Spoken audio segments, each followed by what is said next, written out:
자, 그래서 준비했습니다. 대선 빅매치 시작하겠습니다. 시간이 없다.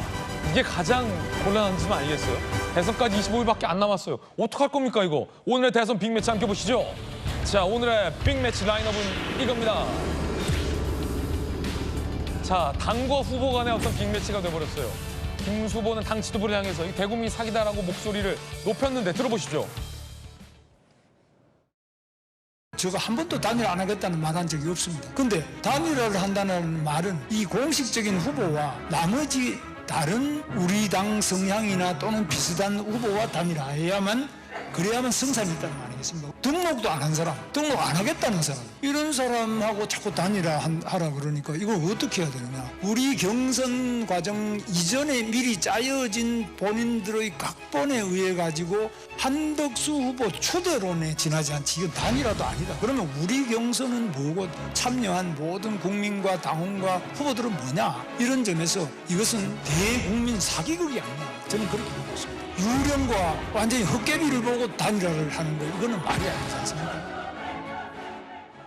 당 지도부가 대국민 사기를 쳤다. 이에 대해서 당 지도부는 이렇게 반박합니다. 알량한 후보직 들어보시죠.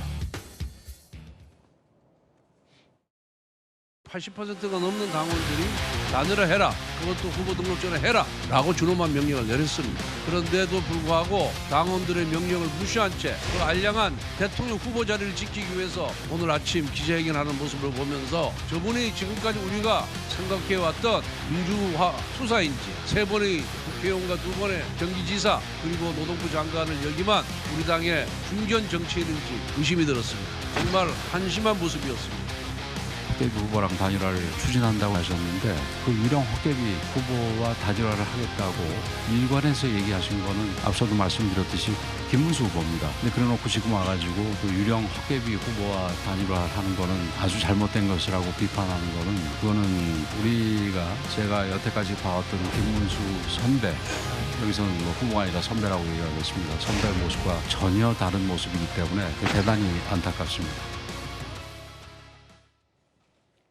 자, 그러자 이 당 지도부는 강제 단일화를 검토하고 있습니다. 자, 오늘 오후 여론조사 결과 발표한다는 거예요.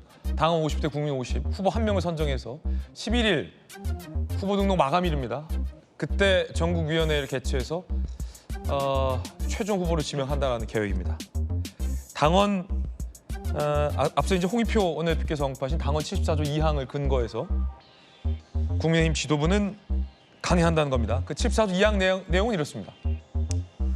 자, 앞서 이제 민주당 원내대표를 지내신 홍익표 대표께서 자세히 설명을 잘해주셨어요. 국민의힘의 당원 74조 2항 대통령 후보자 선출에 관한 특례, 상당한 사유 있을 때 대선 후보 선출에 관한 사항을 비대위의 의결로 정할 수 있다는 겁니다. 여기서의 쟁점은 단일화 거부하는 것이 이 상당한 사유에 해당하느냐라는 겁니다. 당 지도부는 해당한다라고 판단하고 있고요. 김문수 후보 측은 해당하지 않는다라고 판단하고 있습니다. 신동욱 의원의 이야기 한번 들어보시죠. 당 지도부 측 입장입니다. 가능하다라고 보고 있습니다. 여러분은 굉장히 이거 복잡하게 생각하시는데 국회의원 선거할 때 후보 당에서 도장 찍어서 공천장 주고 변경한 경우도 많이 있잖아요.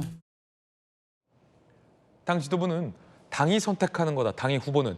그리고 당원들이 동의하고 있다라고 주장하고 있고요. 김문수 후보는 정식 절차를 거쳐서 선정된 사람이 나인데 나의 이익을 침해하면서 당이 후보를 교체할 수 없다라고 주장하고 있습니다. 양태정 변호사님, 홍 대표와 또 뭐 김우식 실장님 그리고 정강대 대변인은 저 법적인 싸움으로 안 가고 결정을 해야 한다라는 의견 주셨는데 만에 하나 이게 11일 직전까지 합의가 안 돼서 법원으로 간다면 가장 큰 쟁점이 될 것 같은데 어떻게 보십니까?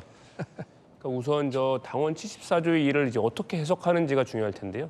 근데 이제 저 내용을 보면은 사실 뭐 무슨 문제가 있을 경우에 이제 후보를 교체할 수 있다라고 명시되어 있지는 않습니다. 그러니까 저건 사실은 2017년 자유한국당 당시에 이제 이 당원대회를 열고 뭐 전국 당원 투표나 여론조사 같은 걸 그런 경선 결과를 거쳐서 이제 대통령 후보자를 할 뭐 시간적이나 여러 가지 여건이 안 됐을 경우에 그냥 뭐 이제 비상대책위원회나 이제 최고위원회가 할 수 있다는 일종의 특례 조항인데 저거를 사실 뭐 단일화한다는 일종의 뭐 공약 내지 본인의 약속을 정치적 약속을 지키지 않았다고 해서 지도부가 대통령 선거 후보자를 이제 교체하는 걸로 해석할 수 있을까? 그건 저는 조금 무리수라고 생각이 되고 특히 뭐 아까도 앞에서 말씀드렸다시피 5월 3일에 이미 그 대통령 후보자 선거 네네. 당선 공고가 나왔습니다. 그거 나왔고 뭐 그럼에도 불구하고 단지 단일화를 하지 않고 뭐 여론조사 지지율이 미치지 못한다는 이유만으로 이렇게 뭐 바로 바꿔버릴 수 있다라는 것은 무엇보다 김문수 후보자와 그리고 김문수 후보자를 이제 지지하고 있는 당원들의 일종의 표심에 굉장히 이익이 침해될 수 있기 때문에 네네. 저는 저거는 법원이 허가를 안 해줄 가능성이 높다고 봅니다. 예. 어제도 제가 이 자리에서 김광삼 변호사하고 얘기를 했어요. 네. 상당한 사유라고 할 때 상당한이라는 것은 법문에도 저런 표현이 있습니다. 그 경우에는 대체로 굉장히 엄격하게 해석을 합니다. 단순히 예를 들면 그 대통령 후보가 지지율이 낮다고 바꾼다. 이건 불가능해요. 통상 그걸 상당한 사유에 해당되지 않아요. 상당한 사유라고 할 때에는 질병 등으로 인해서 후보직을 수행할 수 없을 정도의 어떤 그 건강 상태. 그리고 두 번째는 그동안 몰랐던 어떤 그 전과나 또는 뭐 비리 또는 현행범으로 체포됐을 때 이런 경우에요. 그리고 그 신동욱 대변인이 좀 약간 오해하고 있는 건데 국회의원 후보직을 공천장을 줬다 뺏는 경우가 있어요. 그 경우 뭐냐면 중대한 문제가 발생했어요. 그러면 당이 최고위원회가 선대위나 최고위나 소집돼 가지고 제명을 해버립니다. 당사자를.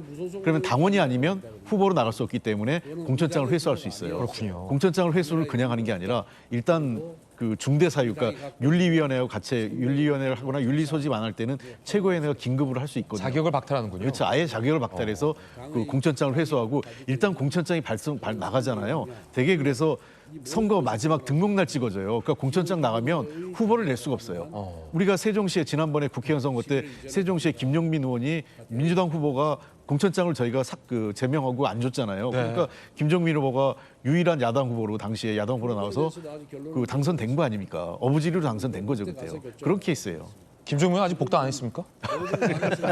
그걸 저한테 아직은 갑자기? 예. 네, 그게 갑자기 궁금해서 아직 복당 안 했다고 합니다. 자, 권성동 원내대표 지금 그림입니까? 기호 2번 단일화를 위해 오늘까지 합의된. 그렇죠. 내일부터 후보자 등록 기간이니까요.